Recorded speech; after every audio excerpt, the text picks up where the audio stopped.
The funny thing is with a lot of this, well, all of this Brazilian stuff, I never know what they're saying, you know what I mean? So, but that's kind of what sampling means to me, is it's not really about that, it's more about what the vibe is for you.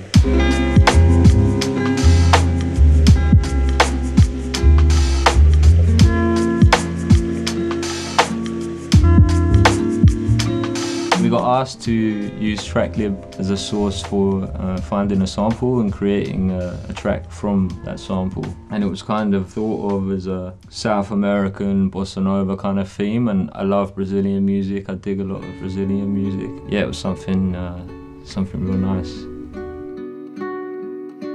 I spend probably 80% more time doing the digging than I do making the beat.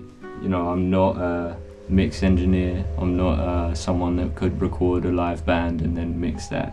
That's not really what I do, right? My favourite records were, you know, like Quasimoto's record. If you've seen the setup that Madlib made that on, it's literally like a Fisher-Price turntable and an SP 404 or 303 even. He wasn't really concerned with that, he was concerned with what the outcome of that and just enjoying the process, right?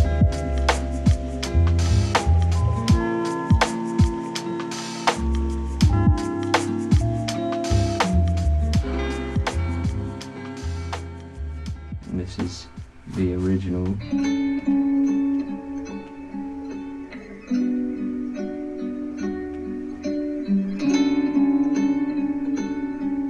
Got some real nice kind of bossa-ish guitar.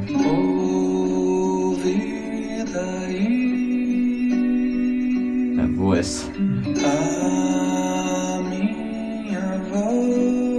And then this is the bit that I sample for the vocals. It's coming up. Here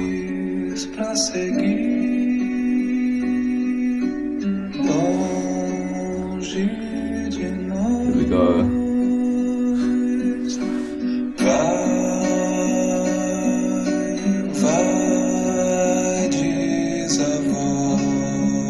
And that's the thing, he's definitely, the track's called 5 years ago, he's definitely not saying 5 years ago. Marcelo, if you're out there listening to this, hit me up and let me know what you're saying. I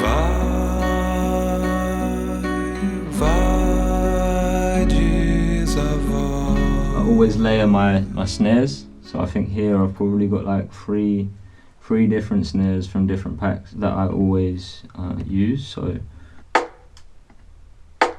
that's just a snare, which is like 3 different snares, and then add in the hats, and then that break, some waves in the background to make it super bossa nova, the kick,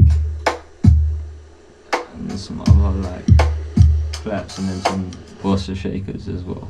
And then I always try to pan some of the high end out of, so I'll usually have it a bit wider. I feel like that because there is so much high end going on, especially, you know, I've layered the snares like 2 or 3 times, so obviously that's always got to stay in the center for me, but then the other perk and that kind of thing, I always kind of spread it stereo wide. Just makes it a bit more interesting. Whatever the tape noise or kind of atmospheric stuff, I'll make that super wide. So this part, which was the original, because it's got a lot of like a lot of low ends that I don't think the notes would really fit that well, but with some EQ and a lot of delay, which I tend to do a lot, you know, it sounds all right. It's kind of, yeah. And then I just played some, yeah, I actually played the classic dark upright bass from Logic, which actually, I mean, yeah, it's not the best, but it kind of does what it does, and kind of added a little bit of that kind of jazz vibe, I guess. That's just the classic like stock one from Logic, but then I put quite a lot of processing on it and used a certain plugin that I really like to use to give it that kind of Wurzeln vibe.